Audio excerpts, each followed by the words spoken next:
مرتبہ انسان ذہنی طور پر غلام بن گیا تو نسلوں تک یہ غلامی باقی رہتی ہے. اور تعلیم وہ ہتھیار ہے کہ جس کے ذریعے یا تو آزادی حاصل کی جاتی ہے اور یہ پھر دوسروں کو ذہنی طور پر غلام بنایا جاتا ہے. آپ اگر اس کو پڑھیں گے تو آپ کو حیرت ہوگی کہ فیمنزم دراصل ریسزم کی ایک بدترین صورت ہے. نکاح کو چونکہ بہت مشکل بنا دیا گیا تو اس لیے آسان طلاق ہضم نہیں ہوتی. اچھا، پہلے تو اگر آپ کو یاد ہو جب آپ ڈیبیٹ سیکشن میں سامنے کھڑے تھے تو اور جب سوال پوچھنے کا ٹائم آیا تھا تو یہ سوری دویدی صاحب نے آپ کو کہا تھا کہ آپ محترم کھڑے ہو جائیں، ہم آپ کو جانتے ہیں آپ شکاگو سے، لیکن ہمیں آپ کا نام نہیں پتا. آپ کو لگتا ہے کہ مطلب مجھے انہوں نے جیسے جان بوجھ کے کیا، مطلب یہ نہیں ہو سکتا، مطلب آپ کو کیا لگا وہاں پہ؟ نہیں پاسبل ہے کہ وہ نام بھول گئے ہوں. کوئی ایسی بڑی بات تو ہے نہیں. ظاہر ہے کہ ہر ایک کے فالوورز الگ ہوتے ہیں، دیکھنے والے الگ ہوتے ہیں. میں نہیں سمجھتا کہ وہ میری ویڈیوز دیکھتے ہوں گے. اور مجھے میری ان سے ایک دن پہلے ملاقات ہوئی تھی تو اس لیے اس ملاقات کی وجہ سے وہ یہ جانتے تھے کہ میں شکاگو میں ہوں، شکاگو سے تعلق رکھتا ہوں. نام وہ بھول گئے ہوں گے تو اس لیے انہوں نے کہا کہ آپ تعارف کرا دیں، نام ذہن میں نہیں. چلیے ٹھیک ہے. خیر، جہاں سے میں نے مطلب میں آپ کو دیکھتا ہوں پچھلے 1.5 سال سے، اور مجھے یاد ہے کہ زیادہ تر جب آپ جہاں سے میں نے آپ کو سٹارٹ کیا دیکھنا، وہ زیادہ تر فقہی سوال ہوتے تھے. لیکن اس سے الگ میں خود بھی جاننا چاہتا ہوں یہ کہ eventually what are we trying to achieve at the end of the day as a civilization, as civilizational goal کیا ہے ہمارا مسلمز کا؟ دیکھیے، ہمارا بحیثیت مسلمان کے ایک ہی گول ہے، اور وہ گول یہ ہے کہ اللہ تعالیٰ کے بتائے ہوئے راستے کے اوپر چلنا. اور ہم اسی کو سکسیس مانتے ہیں کہ جب اللہ کے بتائے ہوئے راستے کے اوپر نہ صرف یہ کہ ایک انسان بلکہ پوری انسانیت چلنے لگے. چونکہ کامیابی کا تعلق اس سے نہیں ہے کہ آپ کے بینک میں کتنے پیسے ہیں اور آپ کا پیٹ بھرا ہوا ہے یا نہیں. کامیابی کا تعلق اس سے ہے کہ آپ کے کریٹر نے جو آپ کو کہا ہے آپ نے اس پر عمل کیا ہے یا نہیں. چونکہ یہی ٹرو عبدیت ہے، بندگی ہے.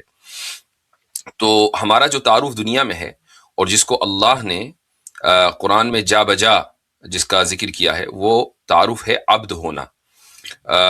یعنی آپ دیکھیں کہ رسول اکرم صلی اللہ علیہ وسلم کو جو بہت بڑا انعام ملا وہ ہے معراج کا، اسرا کا. اور اس میں آپ علیہ الصلوۃ والسلام کا تعارف کس طریقے سے ہے کہ سبحان الذی اسرا بعبدہ، کہ پاک ہے وہ ذات کہ جس نے جو اپنے بندے کو رات کے سفر پر لے کر گئی.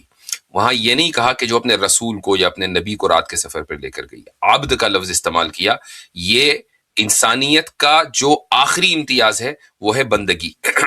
اسی طریقے سے حضرت موسیٰ کے قصے میں سورہ کہف میں یہ بات آتی ہے کہ جب حضرت موسیٰ اور ان کے شاگرد جو بعد میں چل کر نبی بنے حضرت خضر کی تلاش میں تھے تو وہاں ایک جگہ پہنچے کہ جہاں پر جو نشانی بتائی گئی تھی اور مچھلی نکل کر چلی گئی تھی، وہ وہاں اس جگہ پر حضرت خضر سے ملاقات ہوئی.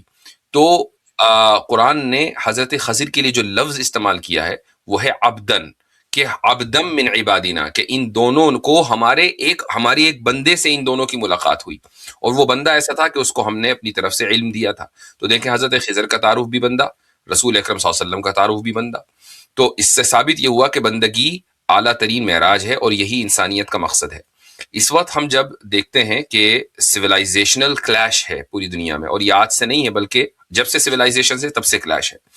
تو جب تک انبیاء تھے علیہم الصلاۃ والسلام آتے تھے تو جس سویلائزیشن کے ساتھ انبیاء علیہم الصلاۃ والسلام ہوتے تھے یا وہ جو سویلائزیشن قائم کرتے تھے حق ان کے ساتھ ہوتا تھا. آج اسلامک سویلائزیشن ہے، اس کے مقابلے پہ ویسٹرن سویلائزیشن ہے، اس کے اور بھی دوسری سویلائزیشنز ہوں گی تاریخ میں 1400 سال کی. تو رسول اکرم صلی اللہ علیہ وسلم کا جو پیغام ہے، اسلام کا پیغام، زندہ اور مضبوطی کے ساتھ اگر کہیں ہے تو وہ اسلامی سویلائزیشن میں ہے. تو اسلامی سویلائزیشن کا جو گول ہے وہ یہ ہے کہ پوری دنیا اور تمام کی تمام انسانیت خدا کی بندگی میں آ جائے اور خدا کے بتائے ہوئے راستے پر چلے اور خدا سے بغاوت کو ختم کر دے. اس کا مطلب ہرگز یہ نہیں ہوتا کہ سارے نماز پڑھنے لگ جائیں. اس کا مطلب ہرگز یہ نہیں ہوتا کہ ہر سال ہر انسان حج کرنے جائے اور سب لوگ جو ہے روزے رکھیں. نہیں، خدا کے بتائے ہوئے راستے میں جو بنیادی چیز ہے وہ ہے کہ ظلم کا خاتمہ ہو، عدل و انصاف ہر طرف ہو. آپ دیکھ لیں اس وقت جو صورتحال ہے کہ ایک سپر پاور ملک کا صدر، کہ جہاں میں بیٹھا ہوا ہوں اس ملک کا صدر یہ کہتا ہے کہ مورالٹی وہ ہے جو میں کہہ رہا ہوں. اس نے یہ 3-4 دن پہلے نیو یارک ٹائمز کو جو اسٹیٹمنٹ دیا ہے وہ یہ کہ بھئی مورالٹی وہ ہے جو میں کہہ رہا ہوں. اور یہی وجہ ہے کہ ہم دیکھتے ہیں کہ جس کی لاٹھی اس کے بھینس کا والا قانون ہے، کہ آپ نے آپریشن کیا دوسرے ملک کے صدر کو آپ اٹھا کے لے آئے، اپنے ملکوں کی عدالت میں آپ کیس چلا رہے ہیں، آپ دوسرے ملکوں کی بڑے بڑے رقبے کو اوپر نگاہ رکھے ہوئے ہیں. تو عدل کدھر ہے؟ ظلم ہی ظلم ہے. آج یہ تہذیب پاور میں ہے تو اس نے ظلم ہر طرف روا رکھا ہوا ہے. تو اسلامی تہذیب کا مقصد ہے پوری دنیا میں عدل کو خدا کے بتائے ہوئے قانون کے مطابق نافذ کرنا. جی ماشاء اللہ. اب مفتی صاحب اگر آپ دیکھیں نا، یہ اب جب ہم سویلائزیشن کی بھی بات کریں، ہم بہت ہی ایک بڑی جغرافی کی بات کر رہے ہیں، اس میں الگ الگ نیشنز آ رہے ہیں. At least present modern context میں اگر آپ دیکھیں تقریباً 53 سے 54 مسلم نیشنز ہیں. لیکن ہم میجورٹیرلی اگر میں پولیٹیکل نہ دیکھوں، بٹ میں دیکھ رہا ہوں کہ مطلب یہ میری آبزرویشن ہے، یہ غلط بھی ہو سکتی ہے بالکل، کہ ایک کلچرل ڈکلائن ہے، رائٹ، کہ ایز ان کہ یعنی کہ کہیں نہ کہیں ایک اوورٹلی انفلوئنس ہے ایک کلچر کا، ایٹ لیسٹ ویسٹ کے کلچر کا، میں اسلام کے سویلائزیشن کو کہوں گا. تو یہ بیسکلی ایسا کیوں ہے؟ یہ ڈکلائن آیا کیوں ہے؟ اگر ہے تو ہے کیوں؟ اور یہ اگر سٹارٹ ہوا تو ہوا کہاں سے؟ سویلائزیشنل کنٹرول یا غلبہ جو آتا ہے وہ صرف اور صرف تعلیمی نظام سے آتا ہے. اور تلوار یا ہتھیار سے جو غلبہ آتا ہے اس کی مدت بہت تھوڑی رہتی ہے. آپ کتنے دن تک انسانوں کے جسم کو غلام بنا سکتے ہیں؟ چند سالوں تک یا چند صدیوں تک. لیکن آپ چاہے جتنی صدیوں تک انسانوں کے ذہنوں کو غلام بنا لیں، ایک مرتبہ انسان ذہنی طور پر غلام بن گیا تو نسلوں تک یہ غلامی باقی رہتی ہے. اور تعلیم وہ ہتھیار ہے کہ جس کے ذریعے یا تو آزادی حاصل کی جاتی ہے اور یہ پھر دوسروں کو ذہنی طور پر غلام بنایا جاتا ہے. تو اس وقت ہم جو پوری دنیا میں دیکھتے ہیں کہ ایک خاص تہذیب کا غلبہ ہے، اس لیے کہ 1830 سے جو تعلیمی نظام پوری دنیا میں رائج ہے لارڈ مکالے کے ذریعے، جو سب کانٹیننٹ میں آیا، اور اس سے پہلے وہ یورپ میں تھا، امریکہ میں تھا، آج وہ پوری دنیا میں ہے اور ہم اس کو فخریہ طور پر اختیار کیے ہوئے ہیں. اور ہمارے پاس اس کا الٹرنیٹو سوچنے کی یعنی نہ تو کوئی پلان ہے اور نہ ہی کوئی فرصت ہے. تو اسی لیے آپ یہ دیکھتے ہیں کہ مسلمانوں میں ایک سویلائزیشنل ڈکلائن ہے. وہ ڈکلائن اسی لیے ہے کہ ہم نے اس نظام تعلیم کو 100% مقدس سمجھ کر اختیار کیا ہوا ہے. تو جب ہمارا بچہ پری اسکول میں جاتا ہے، 3 سال کی عمر اس کی ہوتی ہے، اس کے بعد جب وہ انٹر کر کے فارغ ہوتا ہے تقریباً 18 سال کی اس کی عمر ہوتی ہے. یہ اس کے جو 15 سال ہیں، روزانہ 8 گھنٹے تقریباً ہفتے میں 5 دن یہ اس نظام کے تحت گزرے ہیں کہ جو نظام دراصل آپ کو اور ہمیں غلام بنانے کے لیے آیا تھا. اس کے بعد پھر جو 4 سال اس کے ہوتے ہیں وہ گریجویشن کرتا ہے، اور اگر اس کو پوسٹ گریجویٹ کرنا ہے 1-2 سال اس میں بھی لگا لیے.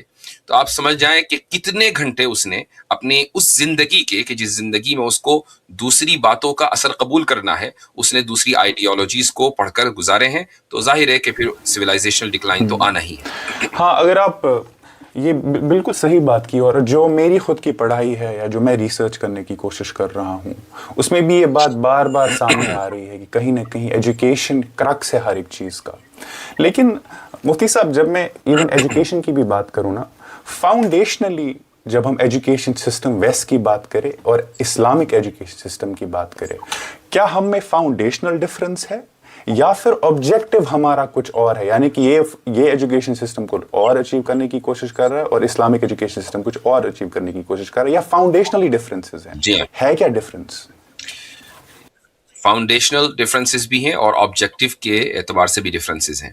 فاؤنڈیشنل ڈفرینسز اس معنی کر ہیں کہ جو ویسٹرن ایجوکیشن سسٹم ہے وہ سورس آف ایجوکیشن یا سورس آف لرننگ کس چیز کو مانتا ہے.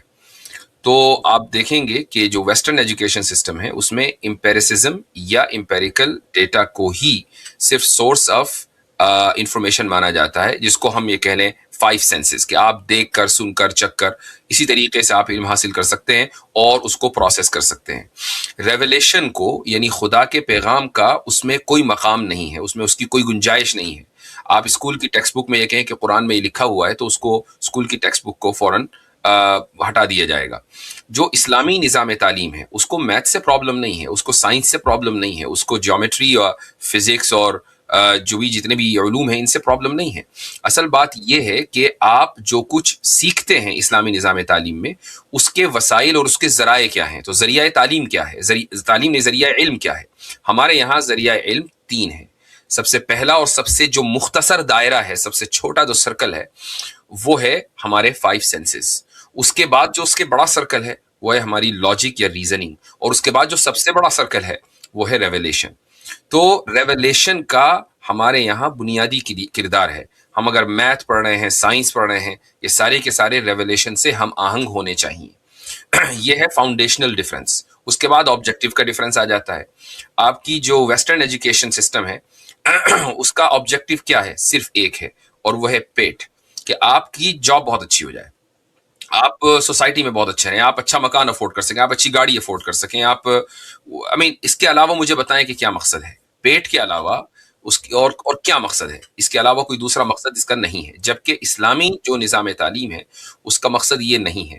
اس کا مقصد یہ ہے کہ آپ اپنی زندگی بہت خوشحالی کے ساتھ زندگی گزارنا چاہتے ہیں، یقیناً گزاریں، لیکن اصل آپ کا مقصد ہونا چاہیے کہ آپ کا کریٹر آپ سے خوش رہے، وہ آپ سے ناراض نہ ہو۔ لہٰذا اگر مان لیجئے آپ میڈیکل ڈاکٹر بنے ہیں تو میڈیکل فیلڈ میں جتنا کرپشن پوری دنیا میں آج کی تاریخ میں میڈیکل فیلڈ میں ہے، اتنا ایک گاؤں یعنی آپ سمجھ لیں جس ملک میں آپ رہتے ہیں وہاں کا پورا پولیس کا جو ڈپارٹمنٹ ہے اتنا کرپٹ نہیں ہوگا جتنا کہ میڈیکل سسٹم کرپٹ ہے۔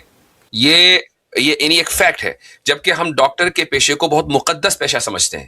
اگر اسلامی نظام سے پڑھا ہوا ایک ڈاکٹر میڈیکل کالج کی تعلیم مکمل کر کے ڈاکٹر بنتا ہے، صبح قیامت تک وہ کرپٹ نہیں ہوگا، چونکہ اس کو اسلام نے یہی بتایا ہے کہ تمہیں انصاف کرنا ہے اور ظلم کو مٹانا ہے۔ آپ اگر اپنے بڑوں سے کبھی معلوم کریں، پہلے زمانوں میں جو حکیم حکما ہوا کرتے تھے، آج بھی کہیں کہیں مل جاتے ہیں، ان کی زندگی کا ایک مقصد ہوتا ہے، وہ یہ کہ بھائی خدمت خلق۔ خدمت خلق کیوں؟ چونکہ ان کو پڑھایا اسی یہی گیا ہے کہ بھائی آپ اگر کسی کی نبض دیکھ رہے ہیں تو اس نبض کے چارج نہیں کریں گے، آپ دوائیں غیر ضروری طور پر نہیں لکھیں گے۔ ہمارے زمانے میں ہاسپٹلز بڑے بڑے بنے ہوئے ہیں، ہاسپٹلز کو چلانے کے لیے ملینز آف ڈالرز یا کروڑوں روپے لگتے ہیں۔ یہ کروڑوں روپے کہاں سے آتے ہیں؟ ڈاکٹرز غیر ضروری طور پر نسخے لکھتے ہیں، غیر ضروری طور پر ٹیسٹ کراتے ہیں، غیر ضروری طور کے اوپر علاج تجویز کرتے ہیں تاکہ ہاسپٹلز چلیں۔ ایک دوسرے کو ریفر کرتے ہیں تو اس کے پیسے آتے ہیں۔ یہ پورا کا جو پورا کرپٹ نظام ہے، یہ اور جس کو صحیح سمجھا جا رہا ہے، یہ کس کی دین ہے؟ یہ ویسٹرن ایجوکیشن سسٹم کی دین ہے نا۔ اگر اسلامک ایجوکیشن سسٹم سے آپ ایسے ڈاکٹرز نکالیں گے تو کبھی بھی وہ کرپٹ نظام کا حصہ نہیں بنیں گے۔ اوکے، یعنی کہ فاؤنڈیشنلی بھی ہم الگ ہیں، کیونکہ ہمارا جو ایونچولی یعنی کہ ایپسٹمالوجی ہے وہ کہیں نہ کہیں ریولیشن ہے، لیکن ان کا پورا مٹیریل ہے اور سینسز ہیں۔ جی بالکل، اور آبجیکٹیو بھی ہمارا الگ ہے، اور ان کا آبجیکٹیو اوبویسلی میکسیمم پروفٹ ہی ہو گیا اگر آپ یہ والا سسٹم فالو کریں۔ ٹھیک ہے، اب یہ تو ہو گیا کہ بیسکلی ایکسٹرنلی ہوا کیا، بیسکلی ایک اور نظام، تعلیمی نظام آیا اور کس نہ کہیں وہ انفلوئنشل ہو گیا اتنا زیادہ کہ آپ اپنے کلچر کو پروٹیکٹ نہیں کر پائے۔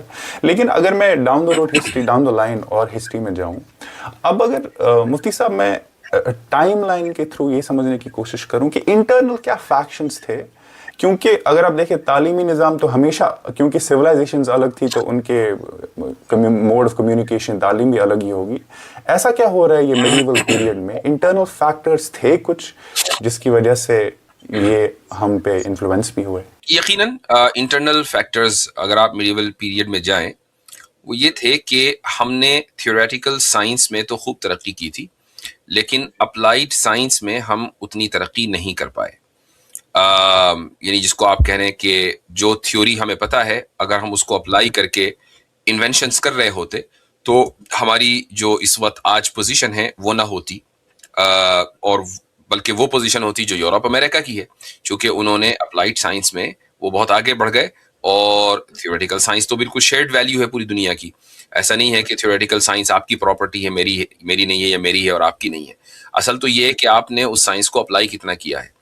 تو ہم نے کافی حد تک انوینشن مڈل ایجز میں کی ہیں لیکن اس کو کیپ اپ نہیں کر پائے. اور اس کی ایک بڑی وجہ ہے.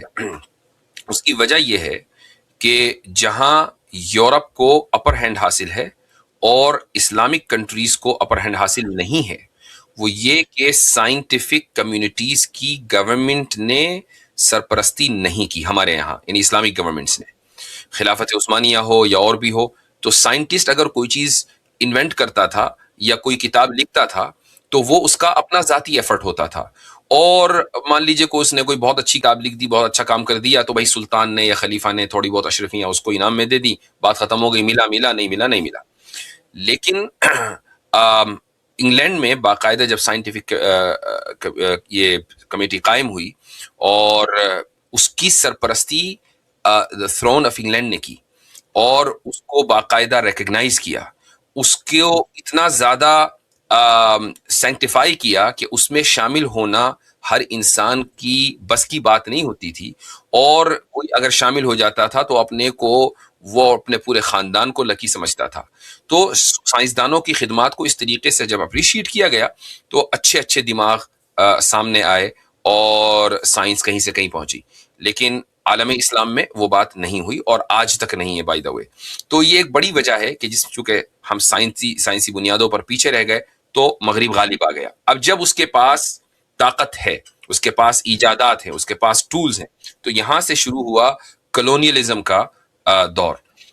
جو مسلم ممالک ہیں ان کو وہاں حملے کیے گئے، ان کے ریسورسز کے اوپر قبضے کیے گئے، وہاں کے لوگوں کو سلیوز بنایا گیا، ان کے آپسی اختلافات کو ایکسپلوئٹ کیا گیا. یہ انٹرنل ریزنز ہیں کہ جس کی وجہ سے سویلائزیشنل ڈکلائن آیا. جی پہلے تو میں آپ سے بھی پوچھنے کی، یہ میرا ایک سوال بھی تھا کہ جب ہم آج کے دور میں گلوبلی مسلمانوں کی بات کرتے ہیں، ہم پھر کہیں کبھی نہ کبھی یہ ٹرمز آئی جاتی ہیں کہ یہ لبرل مسلم ہے، یہ ماڈرن مسلم ہے، یہ بیکورڈ، یا جس کو آج ٹریڈیشنل مسلم کو تو بیکورڈ مسلم کہتے ہیں. تو آپ کو لگتا ہے یہ صحیح ٹرمز ہیں ایز ان ہمیں اپنی دیز آر آپ کو لگتا ہے یہ ایک کہیں نہ کہیں سیگریگیشن ہو گیا ہماری سوسائٹی میں؟ دیکھیں، سیگریگیشن کسی بھی معاشرے اور کمیونٹی میں وہ ایک فطری چیز ہے. آپ سیگریگیشن کو ختم نہیں کر سکتے ہیں. آپ یہ ٹرمز یوز نہ کریں، کوئی دوسری ٹرمز یوز خود بخود ہونے لگیں گی. اصل بات یہ ہے کہ کیا یہ بیماریاں ہماری سوسائٹی میں پائی جاتی ہیں یا نہیں. مثلا کیا لبرلزم ہمارے یہاں پایا جاتا ہے یا نہیں؟ کیا ہمارے یہاں فیمنزم پایا جاتا ہے یا نہیں؟ ٹرانسجینڈرزم ہمارے یہاں ہے کہ نہیں؟ یہ آئیڈیالوجیز اس وقت یورپ میں یورپین آئیڈیالوجیز ہیں، یہیں سے نکلی ہیں. تو یورپ میں تو آپ کو ہر جگہ ملیں گے اس طرح کے لوگ. جب یہ تقسیم یورپ میں موجود ہے، یہ تقسیم ویسٹ میں موجود ہے یا امریکہ میں موجود ہے کہ یہاں لبرل لوگ بھی ہیں اور پھر کنزرویٹو بھی ہیں گوروں میں، اسی طریقے سے مسلمانوں میں بھی یہ تقسیم ہے اور اس کا وجود ہے. چونکہ ایک بہت بڑی تعداد مسلمانوں میں ایسی ہے کہ جو لبرلزم والی آئیڈیالوجی کو سبسکرائب کرتی ہے، یا وہ فیمنسٹ اپنے آپ کو آئیڈینٹیفائی کرتے ہیں، خصوصاً خواتین. تو جب یہ ہے تو فیمنسٹ مسلم کہا جائے گا، لبرل مسلم کہا جائے گا، پھر ٹریڈیشنل مسلم ان کے مقابلے میں کہا جائے گا، کنزرویٹو مسلم کہا جائے گا. یہ ڈریگیٹوری ٹرمز نہیں ہیں، یہ کسی فکر کو اور اس فکر سے وابستہ افراد کو آئیڈینٹیفائی کرنے کے لیے. ڈیریگیٹری نہیں ہے یہ، بس اگر کوئی سوری ٹو انٹرپٹ یو کہ آپ کی ہاں اگر کوئی ٹرم ڈریگیٹوری ہو تو ٹھیک ہے. مثال کے طور پر آپ ہی کہ یہ بیکورڈ ہے، تو یہ بیکورڈنس یہ ڈریگیٹوری ٹرم ہے، اس سے بچنا چاہیے. چونکہ بیکورڈنس کوئی چیز نہیں ہوتی، مطلب آپ اپنے آپ کو پروگریسو مان رہے ہیں اور آپ کے پاس کوئی دلیل نہیں ہے کہ آپ پروگریسو. ایک ٹرکش رائٹر ہیں، شاید آپ نے ان کا نام سنا ہو، ان کا نام ہے مصطفیٰ اکیول. وہ ایک کتاب لکھتے ہیں، ری اوپننگ آف مسلم مائنڈس.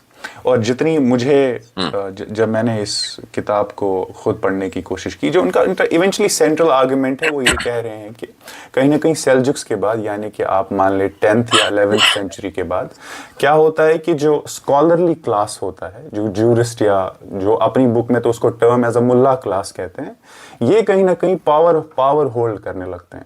اس سے یہ ہوتا ہے کہ اس سے پہلے جو ہماری ہسٹری تھی وہاں پہ ہمیشہ پاور بیلنس تھا رولر میں اور اسکالرلی کلاس میں.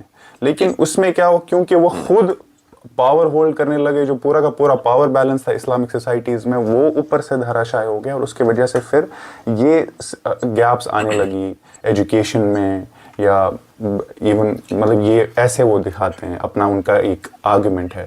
اس سے آپ کتنا اگری کرتے ہیں؟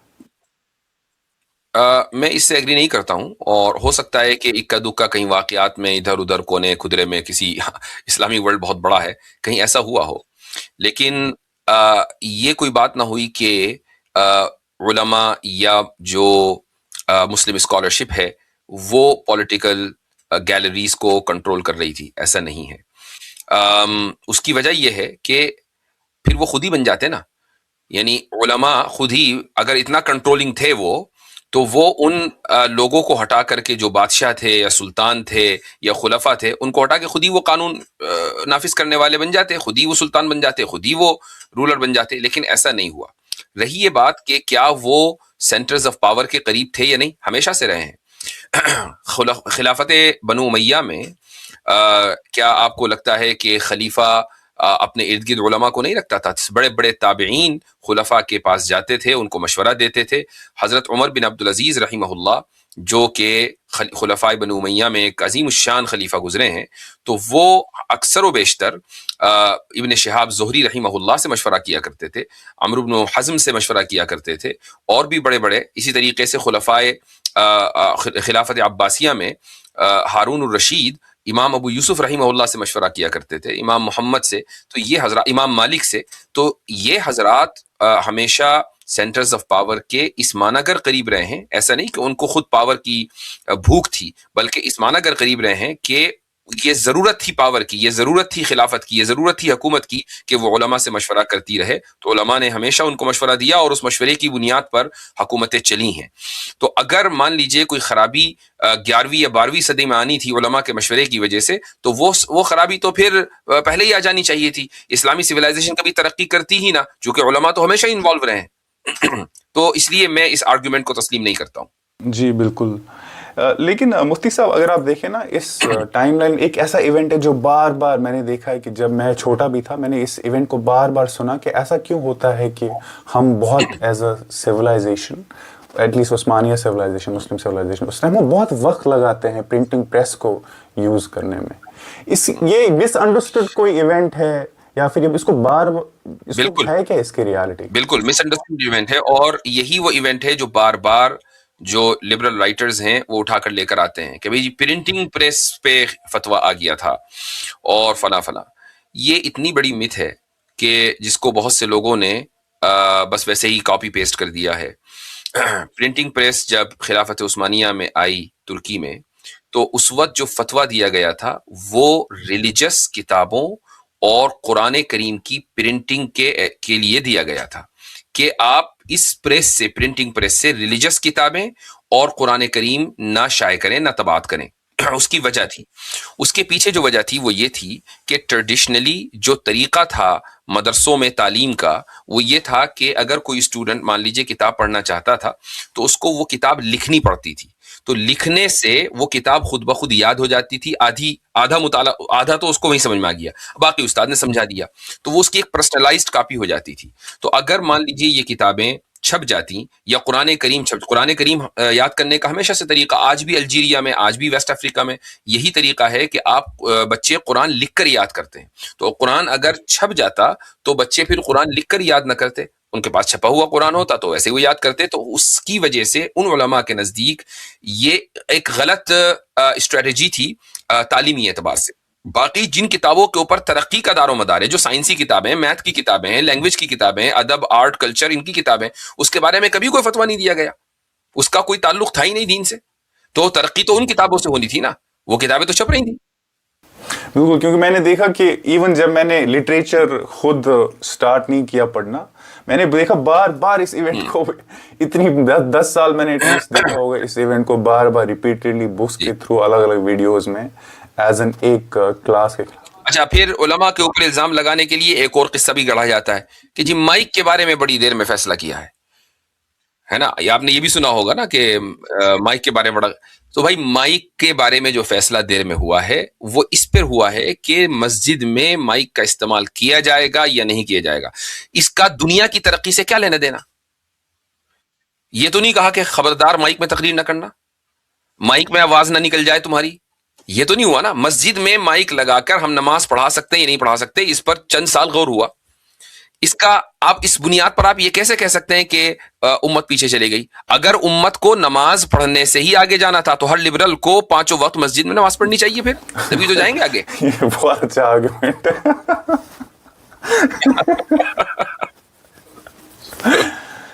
یار، یہ کافی اچھا آرگومنٹ ہے ایکچولی.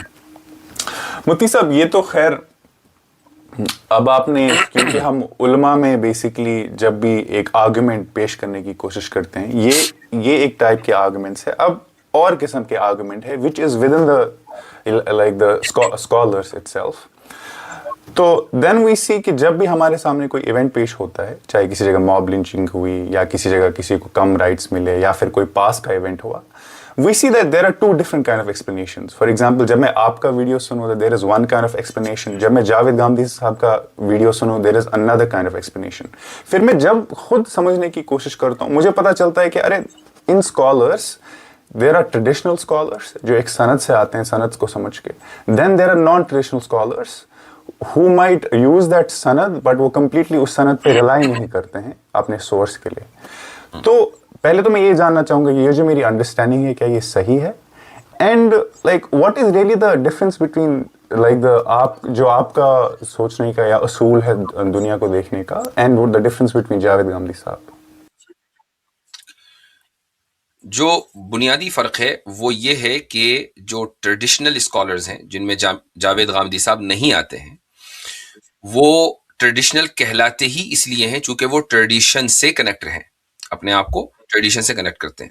ٹریڈیشن میں کیا چیز ہے؟ ٹریڈیشن میں صرف قرآن نہیں ہے، ٹریڈیشن میں قرآن کے ساتھ سنت ہے، اور پھر اس سنت کو، قرآن اور سنت کو بعد کے لوگوں نے، مثلا صحابہ کے بعد تابعین، طب تابعین اور بعد کے لوگوں نے کیسے سمجھایا اور اس کس کنٹینیوٹی کے ساتھ اور کنسسٹنسی کے ساتھ سمجھایا، یہ پورا ٹریڈیشن ہے. تو ہم اس ٹریڈیشن کے ساتھ کھڑے ہوئے ہیں اور ہم یہ سمجھتے ہیں کہ قرآن کریم اور سنت رسول صلی اللہ علیہ وسلم کی اس سے بہتر انڈرسٹینڈنگ نہیں ہو سکتی کہ جو انڈرسٹینڈنگ صحابہ کرام نے تابعین کو سکھائی ہے اور جو تابعین نے طب تابعین کو سکھائی ہے، چونکہ یہ وہ لوگ ہیں کہ جنہوں نے قرآن کو اترتے ہوئے دیکھا ہے اور رسول اکرم صلی اللہ علیہ وسلم کو گفتگو کرتے ہوئے سنا ہے. جہاں تک بات ہے جاوید غامدی صاحب کی، تو ان کے یہاں وہ اپنے آپ کو خود ٹریڈیشنل نہیں مانتے چونکہ وہ ٹریڈیشن سے اپنے آپ کو کنیکٹ نہیں کرتے ہیں. قرآن کریم کو وہ سمجھنے کی کوشش کرتے ہیں، اس کا جو بنیادی ٹول ہے وہ خود قرآن ہے، یعنی قرآن کے الفاظ کے لغوی یا لنگوسٹک میننگ سے وہ قرآن سے احکام نکالتے ہیں اور سنت کو وہ سائڈ لائن کر دیتے ہیں. ہم ان کو منکر حدیث نہیں کہہ رہے ہیں، ہم یہ نہیں کہہ رہے ہیں کہ وہ حدیث کا انکار کر دیتے ہیں. اس منکر حدیث کا ٹیگ لائن نہ لگے اس لیے غامدی صاحب نے ایک کتاب نکالی ہے علم النبی، اس میں کچھ احادیث رسول اکرم صلی اللہ علیہ وسلم کی انہوں نے جمع کی ہیں. تو میں اس ڈیبیٹ میں نہیں جانا چاہتا ہوں. اصل بات یہ کہ آپ قرآن کو کیسے سمجھ رہے ہیں. ہم قرآن کو پہلے اس طرح سمجھتے ہیں کہ صحابہ نے کیسے سمجھا، وہ قرآن کو تمام چیزوں کو سائڈ لائن کر کے اس طرح سمجھنا چاہتے ہیں کہ قرآن کے لفظ میں اس کے لنگوسٹک میننگ کے اعتبار سے اس کے کیا معنی ہو سکتے ہیں قرآن کی آیت کے. یہ ان کا منہج ہے. یہ بالکل نٹشل میں نے بتایا، اس میں بہت تفصیلات ہیں. تو پھر تو یہ وہی ہیومنزم ہو گیا ایونچولی کہ آپ نے ریولیشن کو ہٹا کے کہیں نہ کہیں انسان کو ہی بیچ میں رکھ دیا، انسان کی عقل کو. تو ہاں، انسان کی عقل کو بنیاد بنا دیا آپ نے، ورنہ ہیومنزم تو بالکل ہی کفر ہے. میں کم سے کم غامدی صاحب کے بارے میں یہ تو نہیں کہوں گا. جی، یہ کافی ایک تھاٹفل انڈرسٹینڈنگ آپ نے مجھے دی، اس کے لیے کافی شکریہ. اب اگر میں، کیونکہ ہم سویلائزیشن کی بات کر رہے تھے، ہم نے فیکشنز کی، انٹرنل فیکشنز کی بات کری، پھر ہم یہ کہیں نہ کہیں یہ ازمز کے روپ میں الگ الگ گیپس آنا دیکھتے ہیں ہماری سویلائزیشن میں سٹارٹ ہو گئے، ایٹ لیسٹ ماڈرن کانٹیکس میں. اس میں ایک ازم ہے فیمنزم. اب اوبیسلی جب میں خود اس میں ریسرچ کرتا ہوں، مجھے پتہ چلتا ہے فرسٹ ویو کے بارے میں، سیکنڈ ویو کے بارے میں، تھرڈ ویو کے بارے میں، مطلب اس کی ٹائم لائن پتہ چلتی ہے. تو اب دو انڈرسٹینڈنگ دی گئی ہے مجھے فیمنزم کی ایز ان فرام اسکالرس. ایک تو یہ ہے جو یہ بولتے ہیں کہ دیکھیں جو فرسٹ ویو آف فیمنزم ہے، ایٹ لیسٹ ہمیں اس سے تو کوئی پرابلم نہیں ہے، وہ بس لڑکیوں کو رائٹس دے رہے تھے تو ہم اس سے ڈس اگری نہیں کرتے.